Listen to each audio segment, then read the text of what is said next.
सो hello everyone.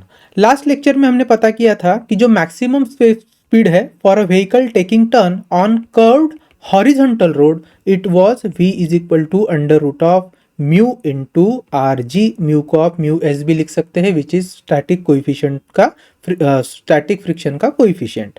Then अगर आपके पास banked road है, अगर आपके पास क्या है बैंक्ड रोड है, तो बैंक्ड रोड पर व्हीकल के लिए मैक्सिमम सेफ स्पीड क्या आती है, इसे हमने कैसे चेक किया था। तो मैक्सिमम सेफ स्पीड के लिए दो क्राइटेरिया थे विदाउट कंसिडरिंग फ्रिक्शन। तो विदाउट कंसिडरिंग फ्रिक्शन के लिए फॉर्मूला आया था v is equal to r g into tan theta. यहाँ पे थीटा क्या था, theta is my angle of banking. यहीं से आप क्या कर सकते हो, if you square on both side what you get is v square is equal to r ji tan theta. Therefore आप लिख सकते हो भैया tan theta is nothing but v square upon are g. And अगर आपको सिर्फ angle of banking निकालना है then theta would be equal to tan inverse of v square upon are g. हमें काम पड़ता है इस फॉर्मूले का, इसे आपको ध्यान से पढ़ना है, ठीक है। उसके बाद में आपका रोड तो बैंक्ड ही है लेकिन आपको फ्रिक्शन कंसिडर करना है। तो अगर आप फ्रिक्शन को कंसिडर करते हो in between the road and the tyres of vehicle, in that case आपके लिए दो डेरिवेशंस है, one is for minimum speed and one is for maximum speed. So considering friction the maximum safe speed is given by rg। वैसे क्या वैसा रहेगा, बस ऊपर क्या होगा tan theta plus mu divided by 1 minus mu into tan theta. Mu को आप म्यू एस भी लिख सकते हैं। और v मिनिमम का डेरिवेशन क्या हो जाएगा, बस ऊपर का ही डेरिवेशन जैसे का वैसा, वहां पर चेंज कहाँ दिखने को मिलेगा, that would B tan theta minus mu S and divided by 1 plus mu s into tan theta. These were two derivations.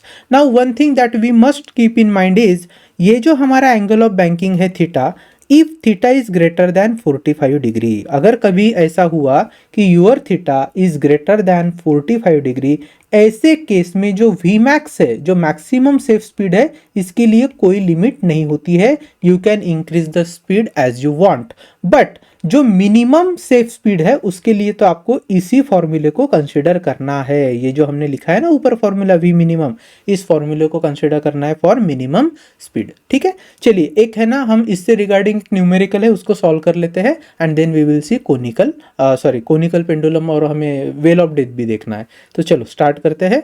एक बड़ा इजी सा प्रॉब्लम है, क्या दिया है हमें, A racing track of curvature 9.9 meter is banked at tan inverse of 0.5. Coefficient of static friction between the track and the tires of vehicle is 0.2. Determine the speed limit with 10% margin. अब ये margin क्या चक्कर है, last lecture में हमने discuss किया था।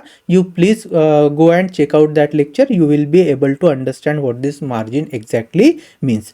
चलो अब यहाँ पर इस प्रॉब्लम को सॉल्व करते हैं। Let's write given data what we have here. सबसे पहले the racing track has curvature, curvature मतलब रेडियस की बात करी है, which is 9.9 metres. It is banked at tan inverse of 0.5, मतलब थीटा की बात करी है। थीटा कितना दिया है भैया, tan इनवर्स ऑफ 0.5, तो सीधी सी बात हो गई tan theta is my 0.5। So यहीं से हमने tan थीटा को भी लिख लिया।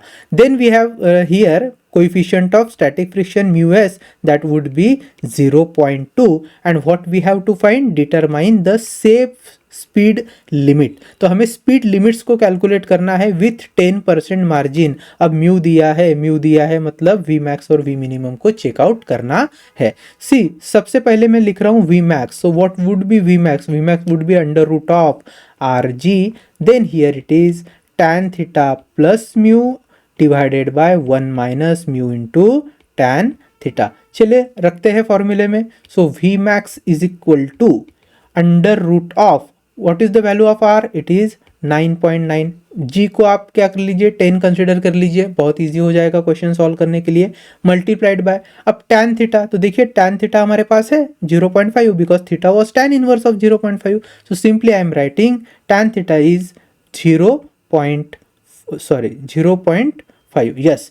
और कोएफिशिएंट ऑफ जो फ्रिक्शन है वो कितना दिया है, 0.2, सो 0.5 plus 0.2 and again it is divided by 1 minus mu s is 0.2 again into multiplied by 0.5. so let's solve further. So next v max is equal to क्या हो जाएगा, ये 9 देखिए 9.9 इंटू 10 इज डायरेक्टली मैं लिख सकता हूँ 99 इंटू, अब ये क्या है 0.5 plus 0.5 plus 0.2 is 0.7 divided by 1 minus 0.2. If you see 0.2 into 0.5 is 0.1. So I can simply write this as 0.1 और ये आ जाएगा V max is equal to under root of 99 into 0.7 divided by, again it is 0.9. Okay, so the same can also be written as Vmax is equal to under root of 99 into 7 by 9. तो देखिए 9 one ज़ा 9, ये हो गया 11, 11 into 7 is 77. So v max is under root of 77. और अगर आप under root of 77 solve करोगे तो your answer would be nearly 8.77 metre per second. This is my V max. तो मैक्सिमम स्पीड हमें in terms of metre per second कितनी मिली है? 8.77 metre per second. But there is one issue. उन्होंने बोला है आपको लिमिट्स कंसिडर करने हैं, मार्जिन कंसिडर करनी है, और यहाँ पे मार्जिन कितना बोला है? 10%. तो हमने लास्ट लेक्चर में पढ़ा था, अगर आपको वी मैक्स के लिए मार्जिन कंसिडर करना है, वी मैक्स के लिए, तो मार्जिन माइनस करना पड़ता है. क्या करना पड़ता है? मार्जिन को माइनस करना पड़ता है. और वी मिनिमम के केस में अगर मार्जिन कंसिडर करना है तो मार्जिन को प्लस करना पड़ता है. ठीक है, देखते हैं कैसे करते हैं. सबसे पहले मैं वी मैक्स ले रहा हूँ विच इज़ माई 8.77 माइनस कितने परसेंट मार्जिन बोला है हमें? हमें बोला है 10% मार्जिन, तो लिख लो. 10% ऑफ 8.77. तो ये क्या हो जाएगा? 10% of 8.77, so that would B 8.77 minus, यहाँ पे देखिए 0.877.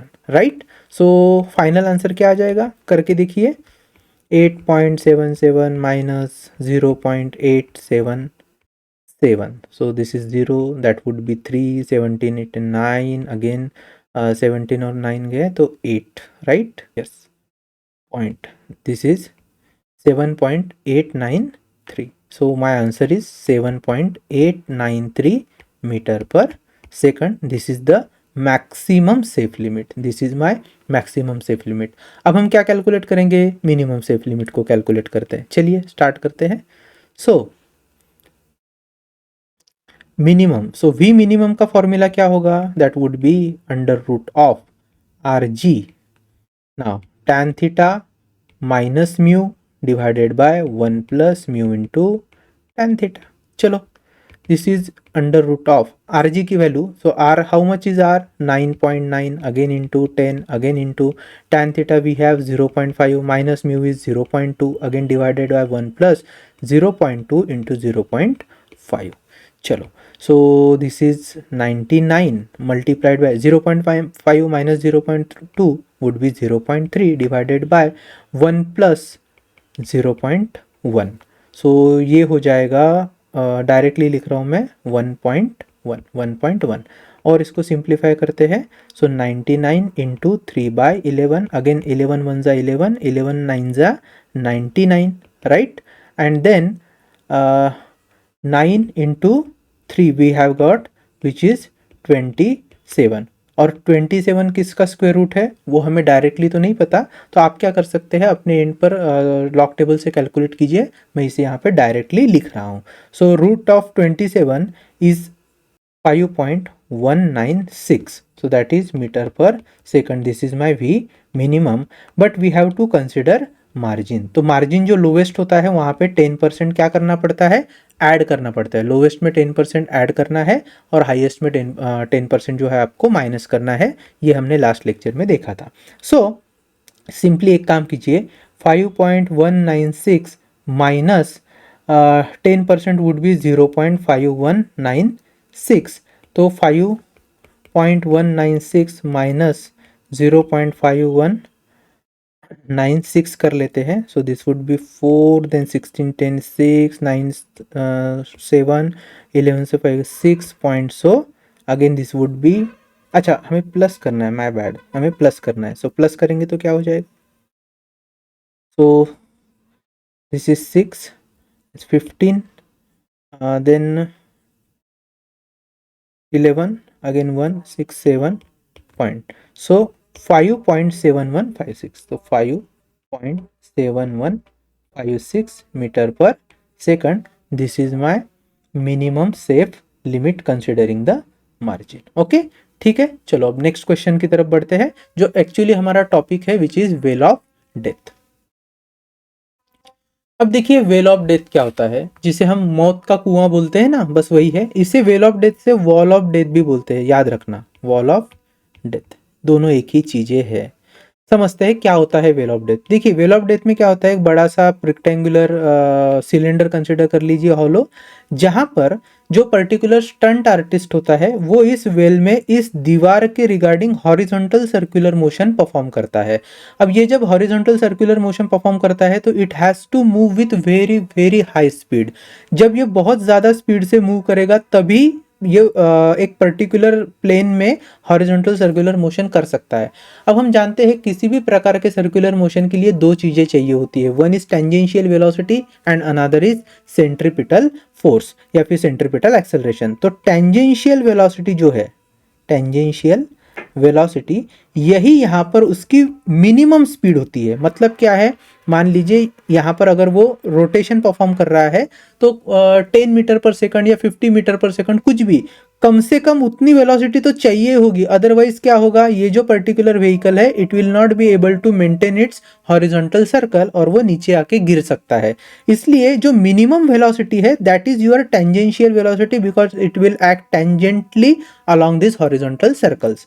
And second we will be second what we have already seen is centripetal force, centripetal force. अब देखो भैया सीधी सी बात है, यहाँ पर जो नेसेसरी सेंट्रीपिटल फोर्स होता है वो किसके कारण आता है, नॉर्मल रिएक्शन के। क्यों, क्योंकि जब ये व्हीकल बहुत जोर जोर से घूम रहा होता है ना तो ये एक्चुअली इस दीवार को, ये जो पर्टिकुलर वॉल है इसको नीचे पुश कर रहा होता है, ऐसे पुश कर रहा है। तो पुश करने के कारण ये जो पर्टिकुलर वॉल है वो रिएक्टिव फोर्स जनरेट करती है which is the normal reaction. तो centripetal force is provided by normal reaction N, इतना हमें पता होना चाहिए।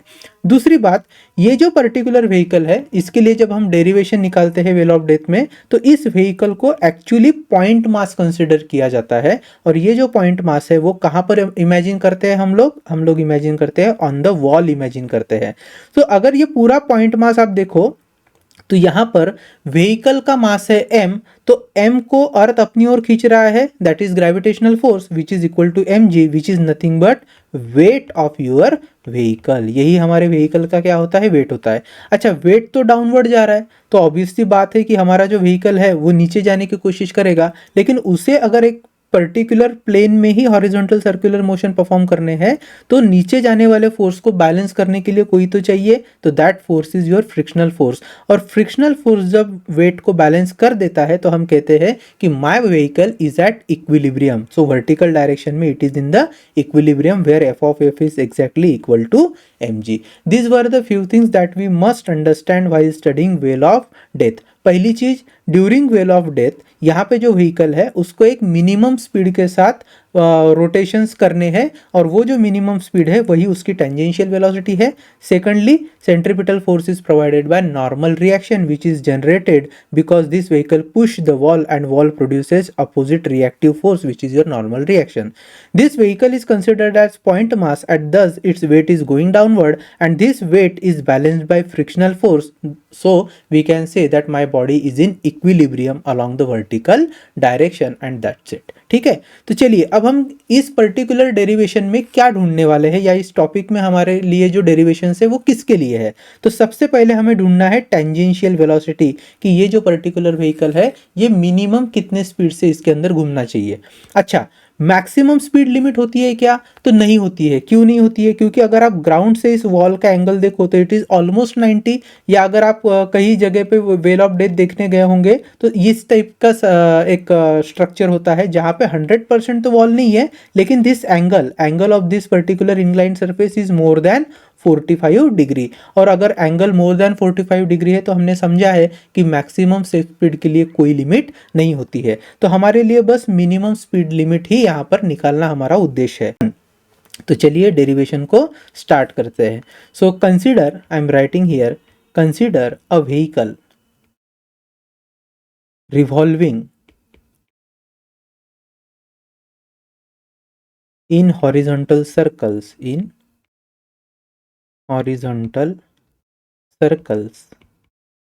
inside the well of death. ठीक है, चलो लेट, अब कुछ चीजें इमेजिन कर लेते हैं। m is equal to mass of vehicle, चलेगा। देन mg क्या हो जाएगा, mg would be weight of vehicle. चलिए r क्या होगा, यहां पर आप देख पा रहे हैं, तो जो हमारा ये अपना हॉलो सिलेंड्रिकल पार्ट है ना, तो यहाँ पे r is the radius of curvature. So basically r is radius of curvature, जिसको आप रेडियस ऑफ वेल भी बोल सकते हैं, रेडियस ऑफ कर्वेचर या रेडियस ऑफ वेल। ठीक है, यहाँ पे n क्या है, n is normal reaction, l is normal reaction. What is f of f? So f of f is basically frictional force. f of f is frictional force. और हम जानते हैं भैया फ्रिक्शनल फोर्स क्या होता है, म्यू इंटू एन। यहाँ पर जो म्यू है वो स्टैटिक कोएफिशिएंट ऑफ फ्रिक्शन हमें कंसिडर करना है। इतनी सारी बात हो गई। चलिए अब मैं लिखता हूं during revolution,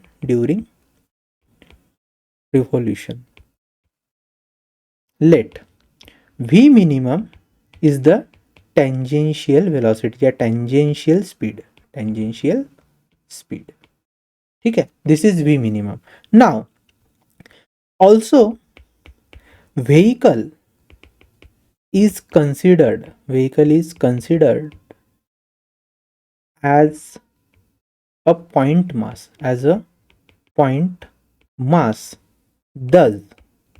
thus its weight act downward along the wall, and weight is balanced by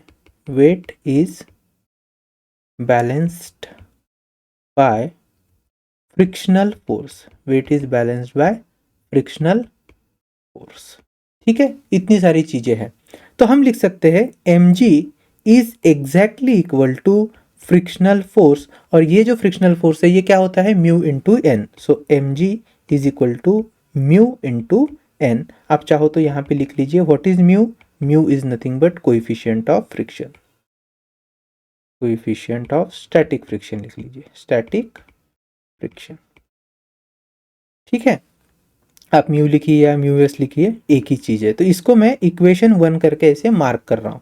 फिर सेकेंडली हम बोल सकते हैं the necessary centripetal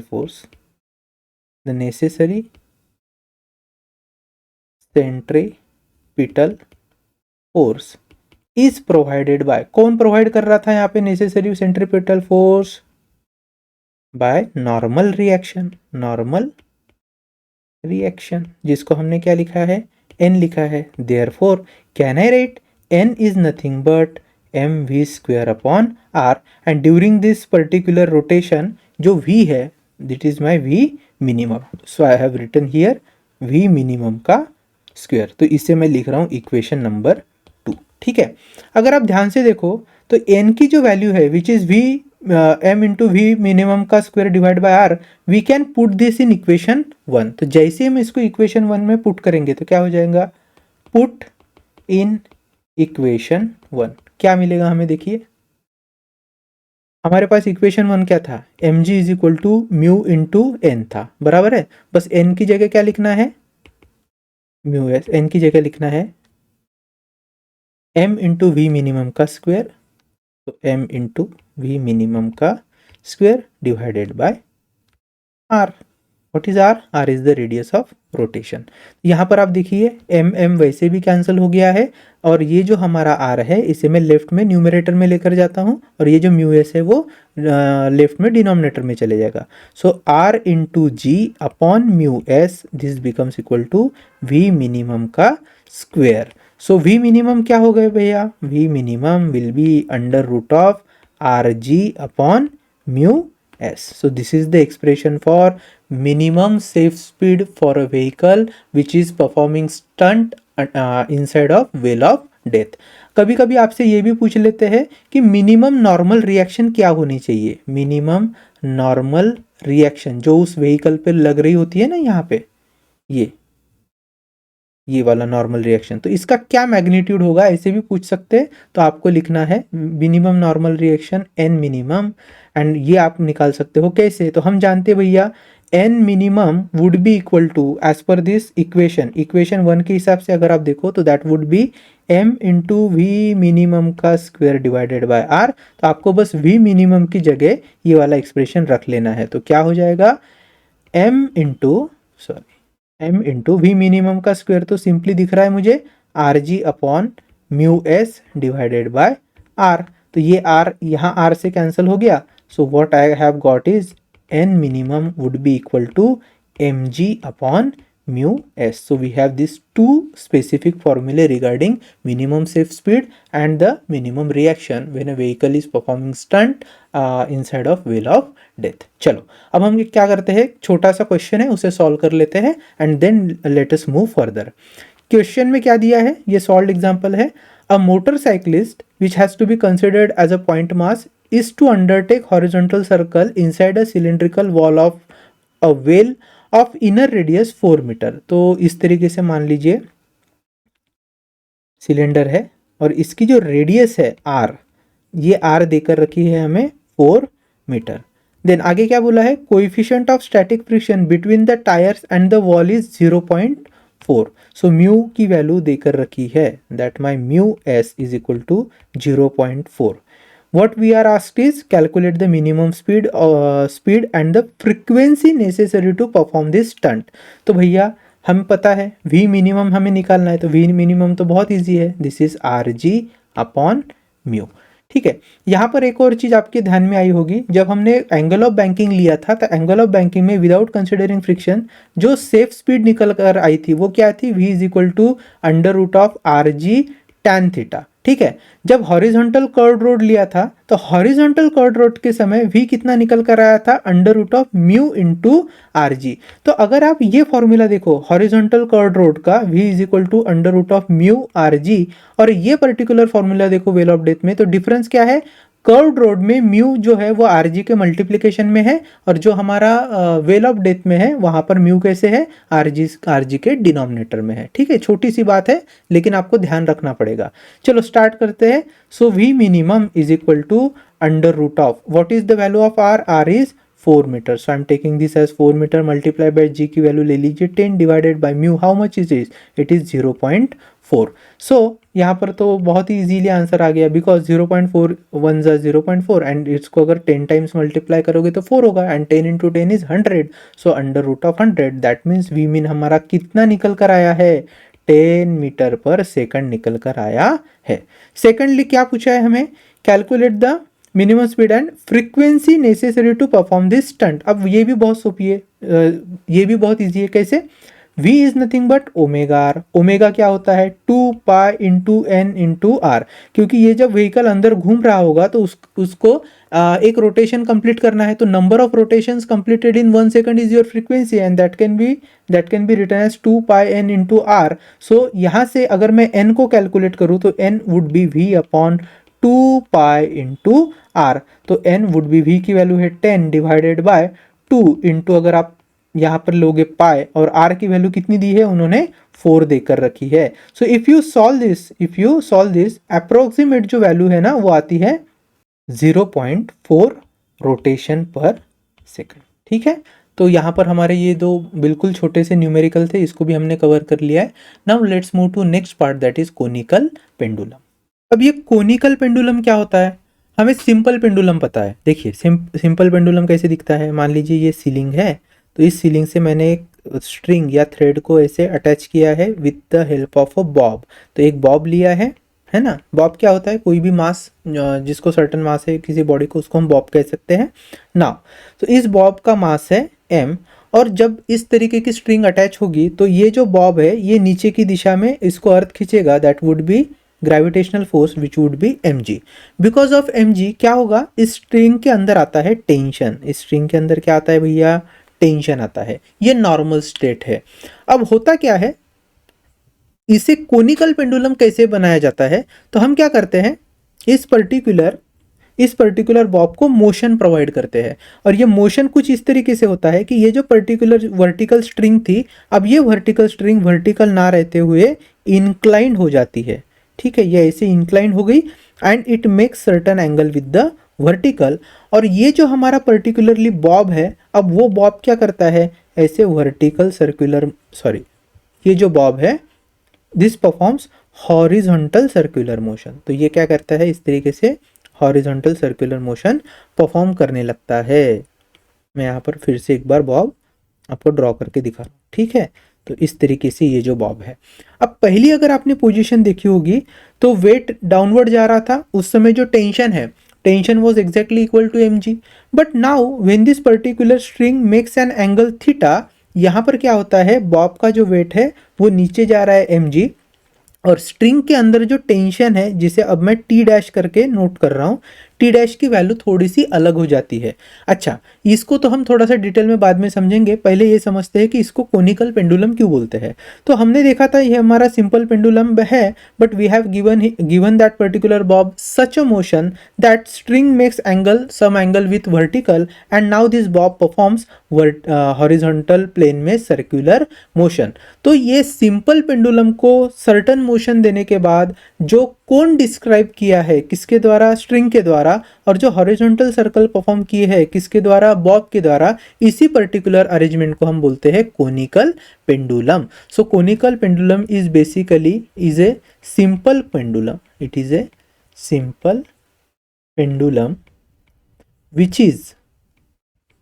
which is given a motion, which is given a motion such that string describes a cone,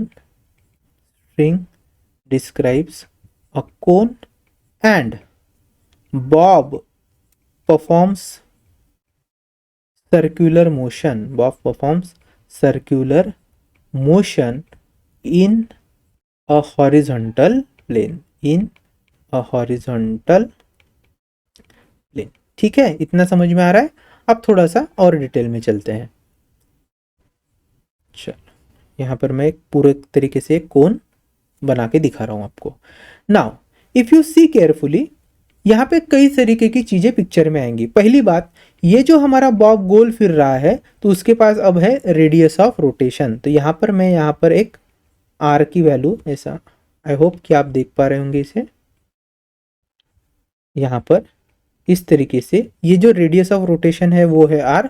और अगर आपको conical pendulum का height पूछा जाए तो this particular segment, this becomes height of conical pendulum, ये भी आपको याद रखनी है, this H is height of conical pendulum. दूसरी चीज क्या होती है, शुरुआत में हमने समझा था when string was simply vertical, that tension was exactly equal to mg, but now the string is not vertical but it is inclined with respect to vertical। अब ये जो टेंशन है इन द स्ट्रिंग, ये exactly mg के इतना नहीं होगा, तो वो क्या होता है, इस mg का हमें एक कंपोनेंट लेना पड़ेगा, this component along t, but बस अपोजिट डायरेक्शन में। अब हम जानते हैं भैया this is theta which is the angle made bye string, तो ये भी क्या होगा, this will also be theta, तो यहाँ पर मैं उसे थीटा मार्क कर रहा हूँ, ठीक है, ज्योमेट्री के हिसाब से, बेसिक ज्योमेट्री है, तो this is also theta. So mg का वो कंपोनेंट जो अलोंग द टेंशन एक्ट हो रहा है वो क्या है, mg cos थीटा, है ना, वेट क्या है, वेक्टर है ना, तो वेक्टर को हम रिजॉल्व कर सकते हैं, this becomes mg cos theta. अब ये जो टेंशन है टी डैश, ये एक फोर्स है, same force can also be resolve in to different directions, तो इसका एक जो कंपोनेंट है इसे मैं वर्टिकली ड्रॉ कर रहा हूं, this is vertical component, and one is horizontal component, tension का वर्टिकल एंड टेंशन का हमने एक हॉरिजॉन्टल कंपोनेंट ऐसे ड्रॉ कर लिए है। अब इनका क्या सिग्निफिकेंस है देखते हैं थोड़ा सा। देखो, कोई भी चीज जब सर्कुलर मोशन परफॉर्म कर रही होती है तो सेंट्रीपिटल फोर्स की जरूरत होती है, और सेंट्रीपिटल फोर्स कोई नेचर में अलग से अवेलेबल नहीं होता है। जो भी फोर्स किसी ऑब्जेक्ट को while doing circular motion centre की तरफ धकेल रहा है, वही फोर्स क्या बन जाता है, सेंट्रीपिटल फोर्स। तो यहां पर अगर आप ध्यान से देखो तो इस टेंशन का जो हॉरिजॉन्टल कंपोनेंट है, it is directed towards the centre, and that's why ये जो हॉरिजॉन्टल कंपोनेंट होगा टेंशन का, it will become my centripetal force. और वर्टिकल जो कंपोनेंट है, ध्यान से समझिए, ये जो वर्टिकल कंपोनेंट है टेंशन का, ये क्या करेगा, तो इस पर्टिकुलर बॉब का जो वेट है mg, उसे क्या करने वाला है, ये बैलेंस करने वाला है। आ रही है बात समझ में? ठीक है। तो अच्छा, ये बैलेंस करके क्या कर रहा है, तो अगर अगर इस वर्टिकल कंपोनेंट ऑफ टेंशन ने mg को बैलेंस नहीं किया तो mg तो ऊपर की दिशा में भागेगा, तो क्या वो एक पर्टिकुलर हॉरिजॉन्टल प्लेन में सर्कुलर मोशन परफॉर्म करेगा? नहीं करेगा। तो हमें सिर्फ एक सिंगल हॉरिजॉन्टल प्लेन में अगर सर्कुलर मोशन परफॉर्म करना है तो वर्टिकली इस पेंडुलम को कैसे होना पड़ेगा, इक्विलिब्रियम में होना पड़ेगा, इस पर्टिकुलर बॉब को इक्विलिब्रियम में होना पड़ेगा। इसलिए mg को बैलेंस किया जाता है वर्टिकल कंपोनेंट ऑफ टेंशन। अब इस टेंशन को रिजॉल्व करके देखते हैं कैसे रिजॉल्व होगा। So if you see carefully, अगर ये एंगल थीटा है तो इसका अपोजिट एंगल भी क्या होगा, थीटा होगा। और वैसे भी यहाँ पर भी हम देख पा रहे हैं ये ऑलरेडी थीटा एंगल है, so this will always be theta. तो यहाँ पर मैं ऐसे थीटा मार्क कर रहा हूँ, सो this would B T dash cos theta, and जो हॉरिजॉन्टल कंपोनेंट है वो क्या हो जाएगा, टी डैश साइन थीटा। तो यहाँ पे ये जो टी डैश साइन थीटा है, this is my centripetal force, T dash cos theta is the balancing force. चलो, और कुछ चीजें हमें फिगर को देख के पता चल सकती है। कौन सी चीजें हैं, यहाँ पर ये जो रेडियस है ना आर, इस आर को हम इस ट्रायंगल के पर्सपेक्टिव अगर देखें तो ये थीटा के अपोजिट है।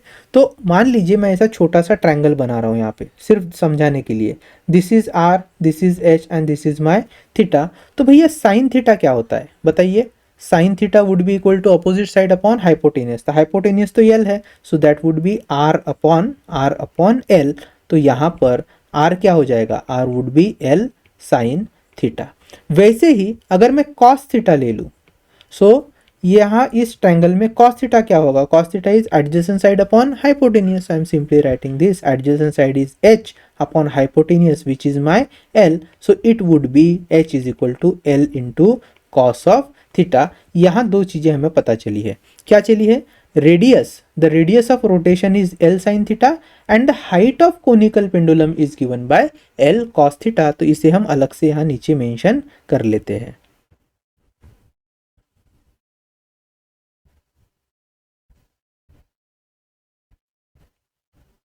ठीक है, चलो, और ये दोनों ही चीज़ें हमारे लिए इंपॉर्टेंट है, तो इसको मैं एक बॉक्स में मार्क करके रख ले रहा हूँ। This is r is equal to L sine theta, h is equal to l cos theta.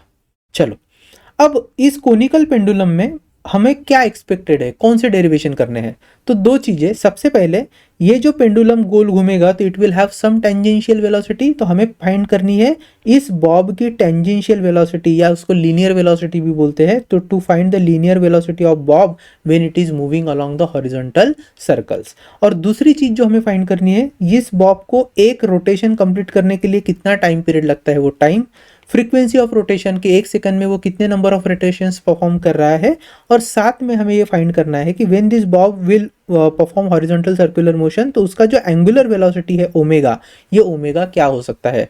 चलिए देखते हैं, स्टार्ट करते हैं। तो सबसे पहले I am writing, we have to find the expression for linear speed, या फिर आप इसको टेंजेंशियल वेलोसिटी जो बोलना है बोल सकते हैं। इस लीनियर स्पीड को हम v से रिप्रेजेंट करेंगे। तो सबसे पहले क्या है, डेरिवेशन में जाने से पहले हमें कुछ बेसिक चीजें जो हमने यहाँ पर दिखाई है उसे लिख लेते हैं। So I am writing here, let theta is equal to, या फिर सबसे पहले स्टार्ट करते हैं मास से। So let m is equal to mass of bob, m is equal to mass of bob. यहाँ पे ये जो स्ट्रिंग होती है, इस स्ट्रिंग को हम मासलेस और इनएक्सटेंसिबल कंसिडर करते हैं, ठीक है। वो ना तो एक्सटेंड होने वाली है और ना ही उसको मास है, तो मासलेस स्ट्रिंग होती है। Anyway, so m is mass of bob और वही मास ऑफ पेंडुलम भी कहलाएगा। Second, l is length of string, l is length of string. चलिए, what is theta? Theta is angle made by string with respect to vertical, with respect to vertical। अच्छा, T dash हमने क्या दिया है? T dash is tension in the string when string makes angle theta। अच्छा, T dash क्यों word use किया है? T भी तो वर्ड यूज कर सकते थे। तो टी जनरली हम किसके लिए यूज करते हैं? टाइम पीरियड के लिए। तो बाद में कंफ्यूजन नहीं होना चाहिए, इसलिए मैं यहाँ पर इसको टी डैश से मेंशन कर रहा हूँ। सो what is T dash? T dash is tension in string, tension in the string. चलेगा? इतनी सारी हमारे पास बेसिक चीजें हैं। फिर हम लिखेंगे h. H is height of conical pendulum, height of conical pendulum. और आर क्या है? Are is radius of rotation of bob, radius of rotation by the bob, ऐसे बोल देते हैं, बाय द बॉब। ठीक है, इतनी बेसिक सी चीजें हैं। तो अब आगे हम लिखेंगे the forces acting upon pendulum, या फिर आप इसको बॉब भी बोल सकते हैं। सो फोर्सेस एक्टिंग अपॉन पेंडुलम या बॉब, दो तरीके के फोर्सेस लग रहे हैं। देखिए, यहां पर अर्थ इस बॉब को नीचे खींच रही है विथ फोर्स mg, ठीक है, और इस बॉब को स्ट्रिंग अपनी ओर खींच रही है विथ टेंशन T डैश। तो हम कह सकते हैं there are two forces acting upon the bob, one is weight mg, one is weight mg and second is tension T dash। ठीक है, अगर हम ध्यान से देखें तो this tension in T dash can be resolve in to component, one is vertical another is horizontal. So I am writing here can be resolve, this tension can be resolved. सबसे पहले वर्टिकली, सो vertically ये क्या हो चुका है? T dash cos theta, and horizontally हम क्या देख रहे हैं? So horizontally it is T dash sine theta. Now during rotation हम लिख सकते हैं भैया, during rotation T dash cos theta is balanced by whom? Weight, that is mg, and T dash sin theta becomes your necessary centripetal force. So I can write here the necessary centripetal force is given by, so we can write T dash sin theta is equal to mv square upon r। ठीक है, लिखिए is provided by, the necessary centripetal force is provided by T dash sin theta। So I am writing T dash sin theta is equal to mv square upon r। This is my equation 1 and this is my equation 2। ठीक है, अब हम क्या करेंगे? We are interested in finding the tangential velocity या linear speed. तो इस equation 2 को हम इक्वेशन 1 से डिवाइड कर लेते हैं।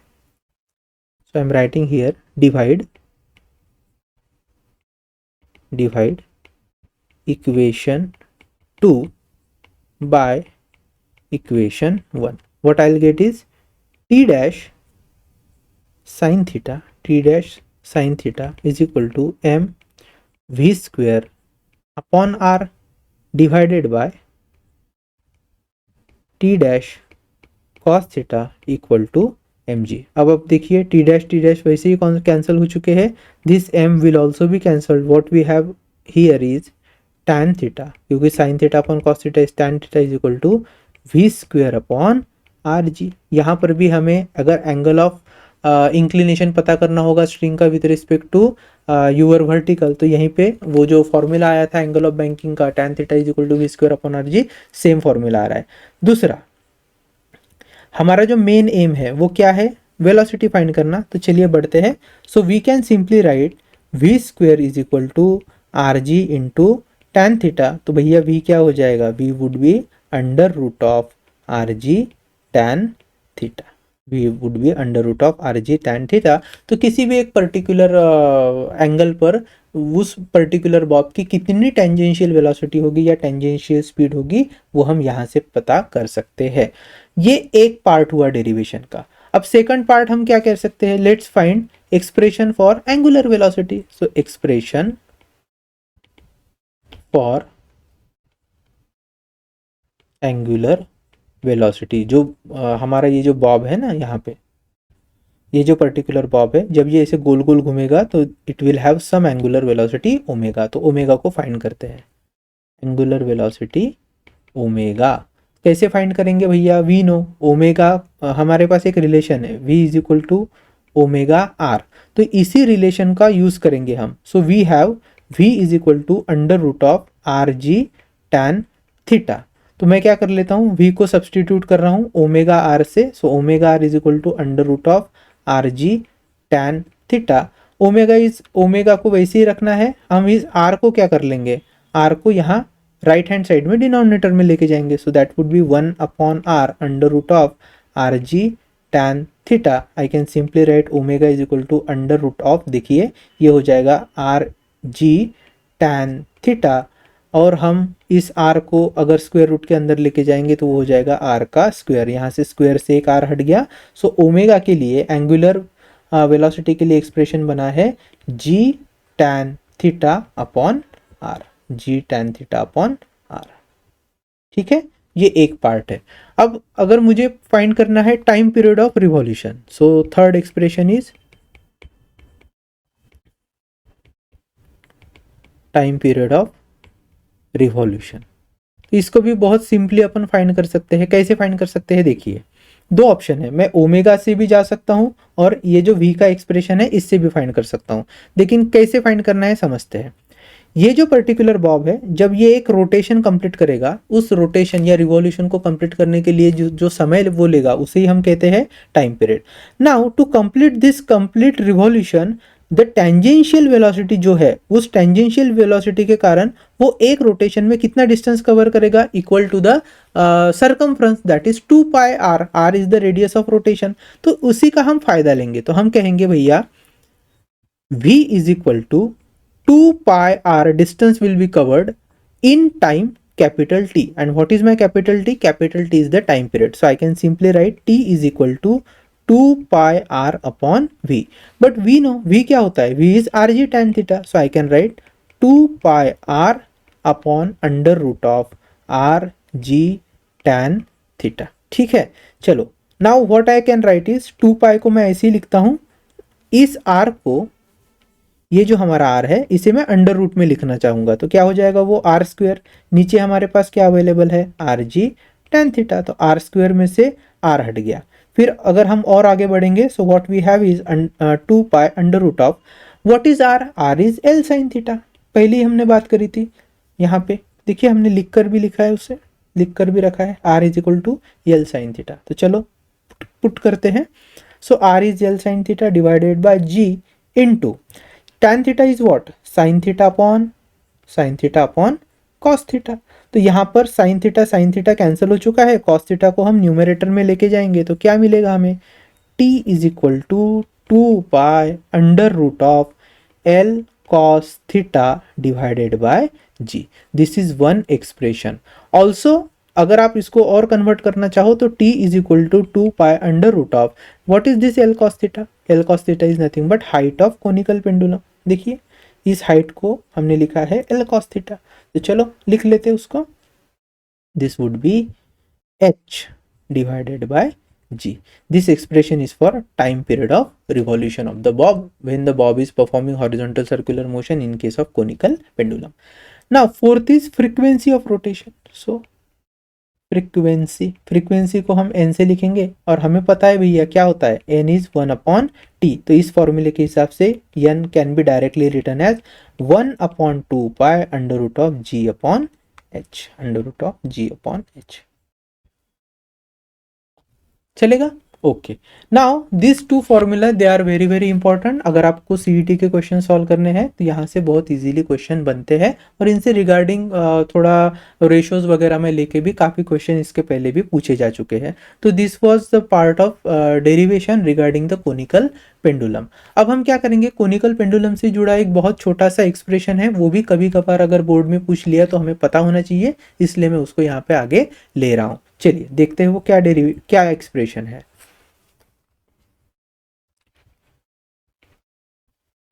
सो क्वेश्चन आपको पूछ सकते हैं, show that tension in the string, tension in the string in conical pendulum, in conical pendulum is given by, क्या दिया जाएगा, mg under root of 1 plus tan square theta, और as usual m is mass of bob, theta is the angle of inclination made by string with respect to vertical, g is acceleration due to gravity and all that. This we have to show. तो बहुत जल्दी इसको कर सकते हैं। देखिए बहुत simple है। मान लेते हैं कि भैया ये हमारा बॉब है यहाँ पर, ठीक है, और ये जो कोनिकल पेंडुलम है, दिस कोनिकल पेंडुलम, ये कुछ इस तरीके से दिखाई दे रहा है हमें। तो थोड़ी सी बड़ी फिगर बनाता हूँ मैं। String has made some angle theta, this is theta, this is L, again this is your bob, now this is mg, we know string के अंदर जो टेंशन है this is t dash, उसका vertical component is t dash cos theta, horizontal component is t dash sin theta, ठीक है।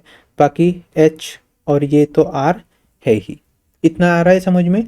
चलिए अब बात करते हैं आगे, हमें प्रूव करना है। सो प्रूव करने के लिए हम क्या कहेंगे भैया, वही एज यूजुअल थ्योरी कि कंसिडर कोनिकल पेंडुलम, है ना। सो यहाँ पे लिख रहा हूँ, तो consider a conical pendulum as shown, ठीक है, जहां पर m is mass of pendulum या mass of bob, mass of bob, l is length, t dash is tension in string, tension in string, ठीक है। here r is equal to radius of rotation, radius of rotation, and h is equal to height of conical pendulum, height of conical pendulum, ठीक है। ये इतनी सारी basic सी चीजें हैं, और भी कुछ जरूरत पड़ी तो लिख लेंगे। फिलहाल मैं नेक्स्ट पेज पे चलता हूँ। Paste. Now we can see, यहाँ पे ये जो ट्रायंगल है, इस ट्रायंगल में tan थीटा क्या होगा, tan theta would be opposite side which is my r, and adjacent side क्या होती है h। So I can right from figure that tan theta is nothing but r upon h। इसे मैं equation number 1 mark कर रहा हूँ, ठीक है। और वी ऑल्सो नो, जो हमने थोड़ी देर पहले देखा था, कि जो एंगल ऑफ इंक्लिनेशन होता है वो क्या होता है, tan theta is equal to we square upon are g. याद है आपको, लास्ट डेरिवेशन में हमने किया था इसे। Yes, tan theta is equal to we square upon are g. तो यही हमने इसको मेंशन किया है। यहां से हम क्या कह रहे हैं, इसे इक्वेशन नंबर 2। अगर आप इक्वेशन 1 और 2 को देखो, इक्वेशन 1 एंड 2, इसको अगर आप ध्यान से देखो तो दोनों के लेफ्ट हैंड साइड इक्वल है, इसका मतलब राइट हैंड साइड भी इक्वल होगा। So r upon h is nothing but v square upon are g, v square upon are g. इतना हमने लिख लिया। अब हम क्या कर सकते हैं, वी स्क्वायर अपॉन आर, इस g को मैं लेफ्ट में लेके जा रहा हूं। So what it will be, r into g upon h. तो वी स्क्वायर अपॉन आर को मैं आर जी अपॉन एच लिख सकता हूं। Let this is be my equation number 3, ठीक है।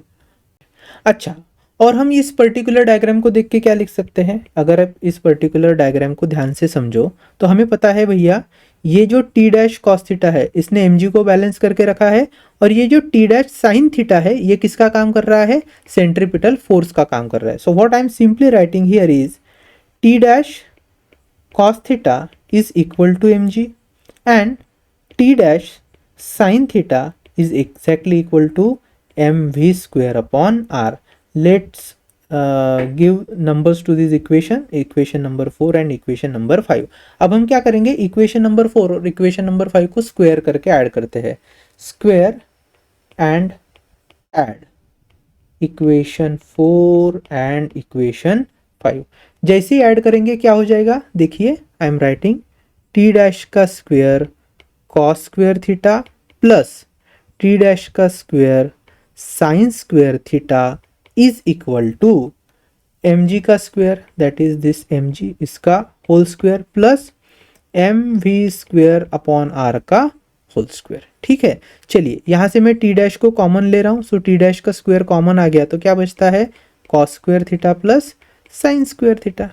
ठीक है, इज इक्वल टू यहाँ पे एम जी के स्क्वायर को जैसे का वैसे ही रखेंगे, प्लस यहाँ पर मैं क्या कर रहा हूँ, m को सेपरेट लिख रहा हूँ and I am writing V square upon R separately and again इसका होल स्क्वायर.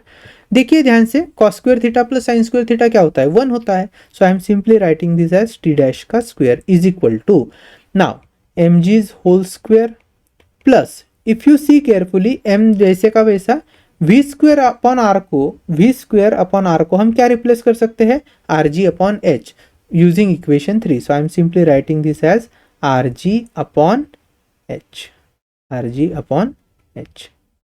ठीक है, ये हो गया इसका स्क्वायर. आप चाहो तो इक्वेशन 3 का रेफरेंस दे सकते हो फ्रॉम इक्वेशन 3. चलो नाउ टी डैश का स्क्वायर, टी डैश तो टेंशन है in the string. What we have is m जी का होल स्क्वायर प्लस यहाँ पे थोड़ा सा एडजस्ट कीजिए, देखिए m का भी ये स्क्वायर है, g का भी ये स्क्वायर है. So what I can write is m g whole square into what we are left with is r upon h, इसका भी होल स्क्वायर. यहाँ से क्या कॉमन आ जाएगा, mg कॉमन आ गया. सो mg का स्क्वायर मैंने कॉमन लिया, what we are left with is 1 plus r upon h का whole square, this is T dash का स्क्वायर. नाउ टी डैश का स्क्वायर इज इक्वल टू, अब आप देखिए r अपॉन एच जो है this is nothing but tan theta. कहाँ देखा था हमने, यस देखिए tan theta is nothing but r upon h from equation 1, इस ट्रायंगल के जरिए नहीं किया.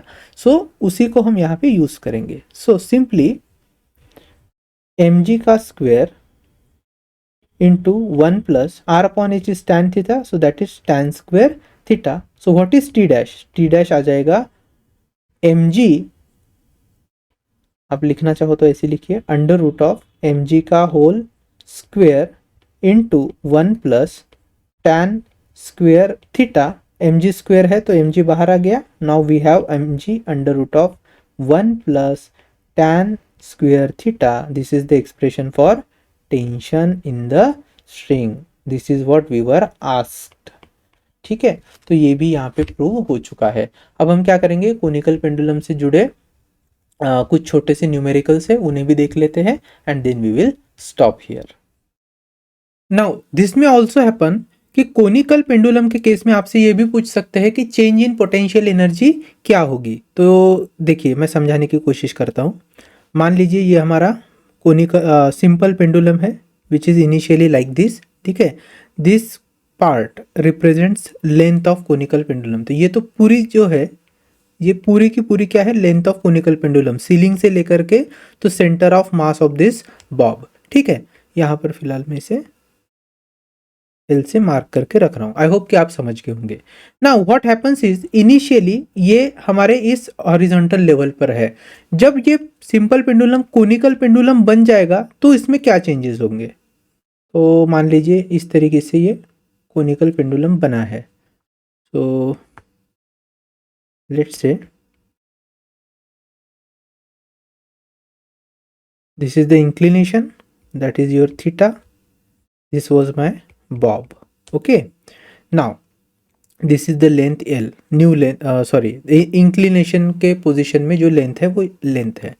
अब होता क्या है, ध्यान से समझिए. इनिशियली तो ये ग्राउंड के पास है, लेकिन as soon as conical pendulum का मोशन स्टार्ट हो गया, bob now raises to new height. तो ग्राउंड के कंपैरिजन में ये जो हाइट है, यहाँ पर हम इसको अलग पेन से मार्क कर रहे हैं। सो ग्राउंड के कंपैरिजन में ये जो हाइट है, ये एक्स्ट्रा हाइट गेन की है किसने? बॉब ने।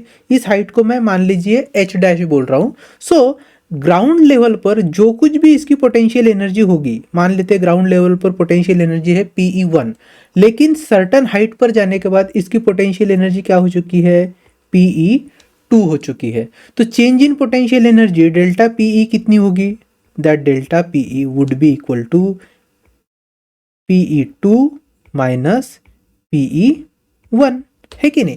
और ये कितनी निकल कर आएगी? That would be equal to mgh dash. अब सवाल ये है कि ये h डैश कैसे कैलकुलेट करें ताकि हमें change in potential energy calculate करने को इजी हो जाए। इसलिए हम क्या करेंगे, वी नो कि ये जो ऊपर का सेगमेंट है इस ट्रायंगल का, this part is h, the whole length of string और द पेंडुलम इज L। तो हम क्या करेंगे, L में से अगर मैं इस h को माइनस कर दूं, सो what I will be getting is h dash, this would be h dash. तो सिंपली याद रखना, h dash is nothing but L minus h, ये फंडा आपको याद रखना है। तो चलो कैसे कैलकुलेट करोगे? L है, h क्या होता है? h is simply L cos theta, h is L cos theta. So L अगर मैं बाहर लेके आऊंगा तो ये हो जाएगा 1 माइनस कॉस ऑफ थीटा, ठीक है। This would be the expression for height attained by that particular bob, ठीक है, with reference to initial position and with reference to this height जो भी चेंज होगा पोटेंशियल एनर्जी में, we can find through this formula mgh dash, ठीक है। चलो याद रखना। अब हम क्या कर लेते हैं, कुछ सॉल्व न्यूमेरिकल्स है आपके टेक्स्ट बुक में, उन्हें देख लेते हैं, ठीक है। चलिए आगे बढ़ते हैं। क्या क्वेश्चन दिया है हमें? एग्जाम्पल 1.4, अ मेरी go round usually consist of central vertical pillar. अब मेरी गो राउंड हम सभी लोग जानते हैं, है ना, बचपन में हम सभी ने इसका आनंद उठाया है। तो क्या होता है यहाँ पर, इन्होंने बोला है usually consist of central vertical pillar, at the top of it there are horizontal rods which can rotate about the vertical axis. तो ये हो गया वर्टिकल पिलर और यहाँ पर उन्होंने हॉरिजॉन्टल रॉड लगाया है। बाद में क्या हुआ है, at the end of this horizontal rod there is a vertical rod fitted like an elbow joint. तो यहाँ पर इस हॉरिजॉन्टल रॉड के एंड में ऐसा एक वर्टिकल रॉड होता है और ये वर्टिकल रॉड जो है वो फ्लेक्सिबल है। फ्लेक्सिबल इन द सेंस ये क्या हो सकता है, इस तरीके से पर्टिकुलर एंगल पर इनवर्ड या आउटवर्ड मूव हो सकता है। यहाँ पे जो एक्चुअली होता है ये पिवोट पॉइंट होते हैं, ठीक है। सो at the end of this horizontal rod there is a vertical rod fitted like an elbow joint. At the lower end of the each vertical rod there is a horse on which rider can sit. तो यहाँ पे जो है ये इन्होंने निकाल कर दिखाया है, यहाँ पर हॉर्सेस वगैरह है जहाँ पर आदमी या फिर बच्चे हैं बैठ सकते हैं। As the merry-go-round is set into rotation, these vertical rods move away from the axle by making some angle with the vertical. तो यहाँ पर मैं अपना एक schematic sketch बना रहा हूँ। मान लो this is a, let's say this is a vertical axis, okay, and vertical axis में ये है हमारा main pillar, this is our main vertical column, ठीक है। ऐसे इमेजिन कर लेते हैं। ये था भैया हमारा horizontal rod, this was the horizontal rod, और यहाँ पर एल्बो जॉइंट है। तो यहाँ पर मैंने कुछ स्ट्रेट वर्टिकल रॉड निकाले हैं इनिशियल पोजीशन में। इनिशियली तो ये रॉड ऐसे ही दिखेंगे, लेकिन जैसे ही रोटेशन स्टार्ट हो जाता है, तो रोटेशन स्टार्ट होते बराबर क्या हो जाते हैं, ये जो रॉड पहले इनिशियली वर्टिकल थे, बिकॉज ऑफ सेंट्रीफ्यूगल एक्शन ये क्या होंगे, बाहर की दिशा में मूव होना स्टार्ट होते हैं। तो जैसे ही मान लेते हैं कि रोटेशन आ चुका है, तो रोटेशन के बाद अब मैं रॉड की एक नई पोजीशन आपको ड्रॉ करके दिखा रहा हूँ। तो ये है हमारे भैया रॉड की न्यू पोजीशन, ठीक है। इस तरीके से हमने नई पोजीशन ड्रॉ कर ली। आई होप कि आप समझ पा रहे हो, ठीक है, क्योंकि मैकेनिज्म समझाने के लिए ड्राइंग निकालना ज़रूरी है। हम जो इस क्वेश्चन को सॉल्व करेंगे तो एक अलग अप्रोच के साथ सॉल्व करने वाले हैं, इसलिए। अच्छा, अब रॉड जो है ये इंक्लाइन हो चुके हैं। अब रॉड का जो इंक्लिनेशन है, this is with respect to vertical, तो वर्टिकल के साथ वो क्या करते हैं, कुछ एंगल फॉर्म करते हैं। तो यहाँ पे कुछ सर्टन एंगल इन्होंने बनाया है। So this is your angle theta, ठीक है। चलो this is angle theta. Now आगे क्या बोला है, As the merry-go-round set into rotation, vertical rods move away from axle by making some angle with the vertical. तो यहाँ पर भी उन्होंने दिखाया है कि एक वर्टिकल के साथ थीटा एंगल बनाया है। आई होप कि आप देख पा रहे होंगे। ठीक है, चलो ऊपर से इन्होंने हॉरिजॉन्टल जो रॉड है उसकी लेंथ हमें देकर रखी है 2.1 मीटर, और जो वर्टिकल एल्बो जॉइंट के पास जो वर्टिकल रॉड थे उनकी भी लेंथ उन्होंने देकर रखी है 1.5 metre. So this is 1.5 meters and this is 2.1 meters. Now let's move further. The figure above shows vertical section of merry-go-round in which initially vertical rods are inclined with the vertical at 37 degree. So ये भैया जो 37 degree है ना, बहुत favourite angle है। सो 37 degree इतना इन्होंने theta देकर रखा है। Now what they are asking is during rotation, so calculate the frequency of revolution of merry go round. तो हमें मेरी-गो-राउंड के फ्रीक्वेंसी, मतलब जब ये घूम रहा होगा तो 37 डिग्री एंगल होने के बाद में, ये एंगल अगर 37 डिग्री है तब ये पर्टिकुलर मेरी-गो-राउंड कितने एंगुलर फ्रीक्वेंसी एन के साथ घूम रहा है, ऐसा ये सवाल है। अब देखिए, देखने में तो डायरेक्टली नहीं पता चलता, लेकिन अगर थोड़ा सा ध्यान दोगे तो this problem belongs to conical pendulum. क्यों? क्योंकि अगर इन वर्टिकल रॉड को इंक्लाइन होने के बाद आप थोड़ा सा अगर इसे प्रोजेक्ट करोगे ना, लाइक दिस, इस तरीके से अगर मैं प्रोजेक्ट कर लेता हूं तो आप देख पा रहे हो कि एक बड़ा सा कोनिकल पेंडुलम ही बन चुका है। This is like a conical pendulum. ठीक है, और इस कोनिकल पेंडुलम में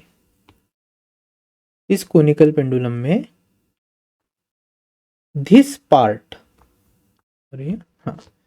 part represents the radius of conical pendulum. ठीक है, ये हो गया, रेडियस हो गया।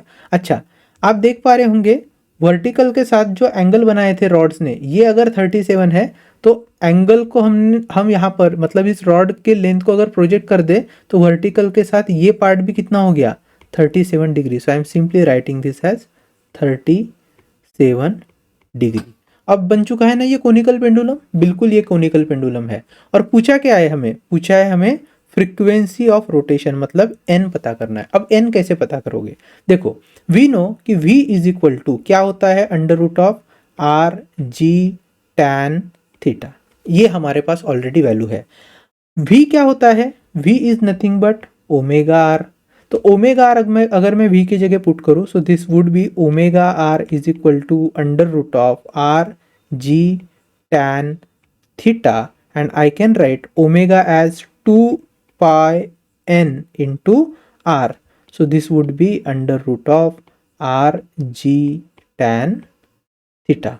नाउ एक काम करते हैं, हमें n से मतलब है तो n मैं यहाँ रखूंगा, और बाकी ये जो 2 पाई और r है इधर जाएंगे डिनोमिनेटर में, और उसको इस स्क्वायर रूट के अंदर लेके आता हूँ। तो क्या बन जाएगा ये, this would B r g tan theta divided by 4 pi का स्क्वायर इंटू आर का स्क्वायर। यहाँ पर देखो आर और आर का स्क्वायर कैंसिल कर सकता हूँ। ये जो जी है, एक्सेलरेशन ड्यू टू ग्रेविटी, आप देख पा रहे होंगे, तो जी की वैल्यू कितनी होती है, 9.81 होती है। अगर आप पाई स्क्वायर देखो तो पाई स्क्वायर की भी वैल्यू नियरली इतनी आती है।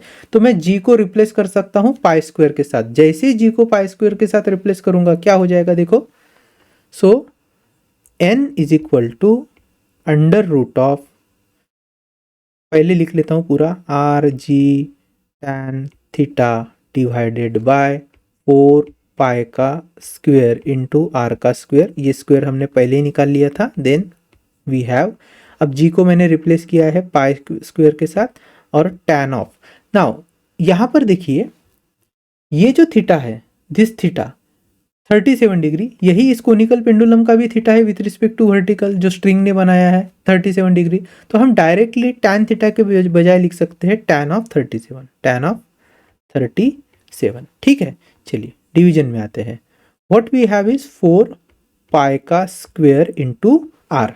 अब हम क्या करेंगे, पाई स्क्वायर कैंसिल कर लेते हैं। तो what we have under root of tan 37 divided by tan of 37 divided by 4 times of r. लेकिन दिक्कत क्या है, हमारे पास ना ये पूरा आर की वैल्यू है नहीं। हमारे पास कौन सी वैल्यू है, अगर आप देखो तो ये आर मिलकर बना है हॉरिजॉन्टल डिस्टेंस 2.1 प्लस ये जो छोटा सा सेगमेंट बचा है रेडियस का, अगर ये वर्टिकल आप रॉड देख पा रहे हो तो इस सॉरी ये जो इंक्लाइंड रॉड है, इंक्लाइंड रॉड और इसका जो वर्टिकल है, इनके बीच का जो हॉरिजॉन्टल डिस्टेंस है, this is the distance we require to make complete are count.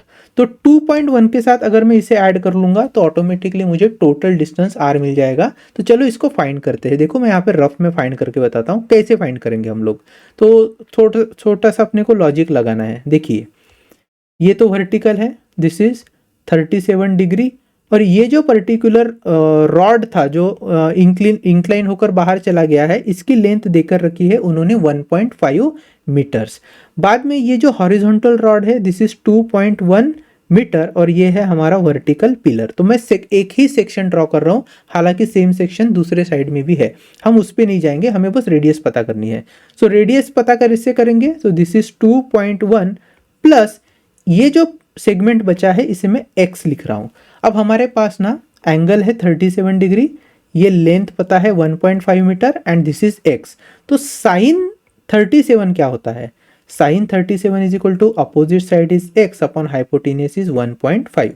अब फिर से लौट कर आते हैं हमारे मैजिक ट्रायंगल के पास। उसमें क्या होता है, अगर आपका एंगल 37 डिग्री है तो आप अपोजिट साइड को 3, एडजेसेंट साइड को 4 और हाइपोटेन्यूस को 5 लिख सकते हैं। और यहाँ से आपको पता चलता है कि sine of 37 is exactly equal to 3 divided by 5। ठीक है, ये जो ट्रायंगल है ये वेरी वेरी इंपॉर्टेंट ट्रायंगल है, बहुत फेवरेट होता है जब आपको कैलकुलेशंस इजी करने हैं इन टर्म्स ऑफ थीटा। और थीटा जनरली साइन 37 या 53 इसके टर्म्स में दिए जाते हैं। अगर आपको नहीं पता तो एक बार मैं फिर से इन अ नटशेल बता देता हूँ एकदम शॉर्ट में।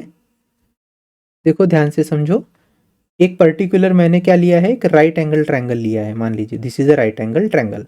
अब राइट एंगल ट्रायंगल में this is a small side, this is relatively large size and this is hypotenuse. तो इनको मैंने काउंट नंबर दिए हैं 3, 4, 5। This number represents its length. Now 3 के अपोजिट जो एंगल है, this is small angle that is 37 degree, and ये जो दूसरा एंगल बचता है दिस इज 53 डिग्री, क्योंकि rest of the angle is 90 degree. Now यहाँ पर अगर आप देखो तो sine of 37, sine 37 is opposite side upon hypotenuse, तो opposite side is 3, hypotenuse is 5, so 3/5। अगर आप कोई पूछे कॉस ऑफ 37 तो क्या लिखोगे, cos 37 would be adjacent side that is 4 upon hypotenuse 5।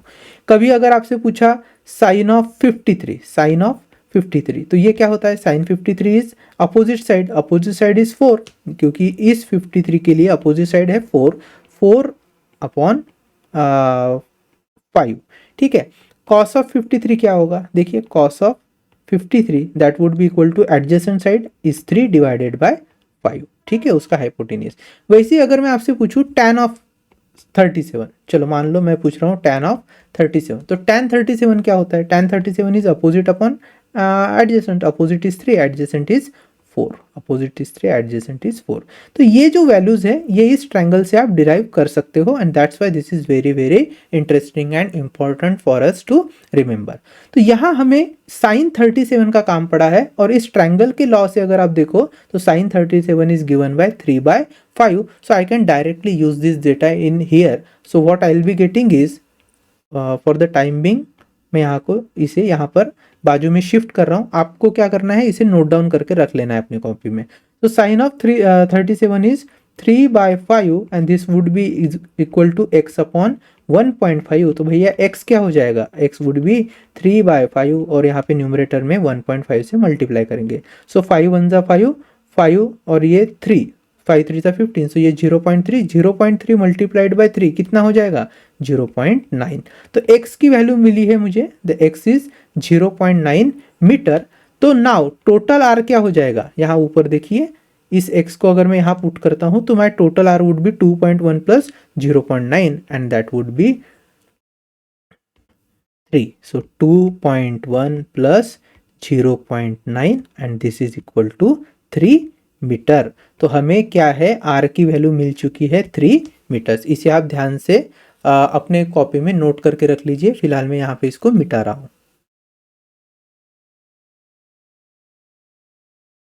Delete. ठीक है, चलो now let's move to next part. So here n is equal to under root of tan of 37 क्या है, थोड़ी देर पहले देखा था, tan of 37 was 3/4 divided by 4 into what is r, are is this 3 metre है ना, यहाँ से हमने लिया है आर की value, so 3 metre, so 4 into 3। चलो अब देखो 3 हो गया cancel, n is equal to 1 upon या फिर under root of 1 upon 4 into 4 is 16, so n is ultimately 1/4, क्योंकि 16 बाहर आएगा तो 4 हो जाएगा रिवॉल्यूशंस पर सेकंड। सो फ्रीक्वेंसी कितनी मिली है, 1/4 रिवॉल्यूशंस पर सेकंड। चलेगा, try to solve this on your own. मैंने जो मेथड बताई है उसको फिर से एक बार एनालाइज कीजिए, अप्लाई कीजिए, and this problem will be a child's play for you. चलो नेक्स्ट क्वेश्चन देख लेते हैं। Again it's a very interesting and easy question to solve. चलिए क्या दिया है नेक्स्ट क्वेश्चन, एग्जाम्पल 1.5 में उन्होंने बोला है semi vertical angle of a conical section of funnel is 37 degree, there is a small ball kept inside the funnel, on rotating the funnel maximum speed that ball can have in order to remain in the funnel is 2 metre per second, calculate inner radius of the brim of funnel. तो इस question की जो diagram है वो solution में दी है, लेकिन मैं यहाँ पर फिर से एक डायग्राम निकाल रहा हूँ ताकि आपको बहुत अच्छे से ये चीज़ समझ में आ जाए। तो कोनिकल फनेल हम इस तरीके से निकाल रहे हैं। यहाँ पे ये कोनिकल फनेल आपने देखा होगा मोस्टली कहाँ यूज़ करते हैं, अगर आपको किसी चीज़ को किसी लिक्विड को किसी पर्टिकुलर बर्तन में पोर इन करना है तो इस तरीके का एक फनेल यूज़ करते हैं। यहाँ पर मैं इसका वर्टिकल एक्सिस ड्रॉ कर रहा हूँ, तो let's say this is a vertical axis and angle made by this vertical axis is how much, they have said it is 37 degree. Okay, now आगे बढ़ेंगे तो उन्होंने कहा है there is a small ball kept inside the funnel. तो इस funnel के अंदर मैंने एक स्मॉल बॉल रख दी है, लेकिन जैसे ही इस फनेल को जोर जोर से ऐसे रोटेट करूंगा क्या होगा, तो ये जो बॉल है ये भी रोटेट करेगी and because of rotation it will come to the upper surface. और जब ये एक पर्टिकुलर रोटेशन एक पर्टिकुलर फ्रीक्वेंसी के साथ रोटेट कर रही होगी, एक पर्टिकुलर फ्रीक्वेंसी के साथ, मान लेते हो एन फ्रीक्वेंसी है, तब तक ये बॉल कहाँ आ चुकी है, इस ब्रिम पर आ चुकी है। अब ये पर्टिकुलर फ्रीक्वेंसी से क्या कहना है, मान लीजिए मेरे पास इस तरीके का फनल है, तो मैंने इसको धीरे धीरे पहले रोटेट किया तो बॉल जो है वो हल्के से ऊपर आने लगी, फिर और जोर से रोटेट किया तो मान लीजिए मैं पहले 1 RPS से रोटेट कर रहा था तब बॉल नीचे थी, फिर 2 3 4 5 ऐसे 70 या 80 RPS तक अगर पहुंचा हूं तो मैं देख पा रहा हूं कि मेरी जो पर्टिकुलर बॉल है वो ब्रिम तक आ चुकी है। अच्छा, जब वो ब्रिम पर आई होगी तो एक पर्टिकुलर टेंजेंशियल वेलोसिटी के साथ घूम रही है, क्यों, क्योंकि वो तो भैया हॉरिजॉन्टल सर्कुलर मोशन परफॉर्म कर रही है ना ब्रिम पे, और हॉरिजॉन्टल सर्कुलर मोशन परफॉर्म कर रही होगी तो दो चीजें चाहिए, tangential velocity and centripetal force. तो यहाँ पर सेंट्रीपिटल फोर्स जो होता है वो नॉर्मल रिएक्शन से आता है, हालांकि अभी उस पर बात नहीं करेंगे, इसको और अच्छे से बाद में समझते हैं। आगे बढ़ रहा हूं मैं, आगे बढ़ते उन्होंने बोला है the maximum speed of the ball that can have in order to remain in the funnel is 2 metre per second. मतलब जब वो ब्रिम पे आ रही है उस समय उसकी जो स्पीड है v maximum is how much, it is 2 metre per second, क्योंकि इससे अगर ज़्यादा स्पीड हो गई तो ये जो मेरी पर्टिकुलर बॉल है ये इस पर्टिकुलर फनल से बाहर निकल जाएगी। ठीक है, तो v मैक्स जो मैंने दिया है वो कहाँ पे दिया है, एट द ब्रिम दिया है।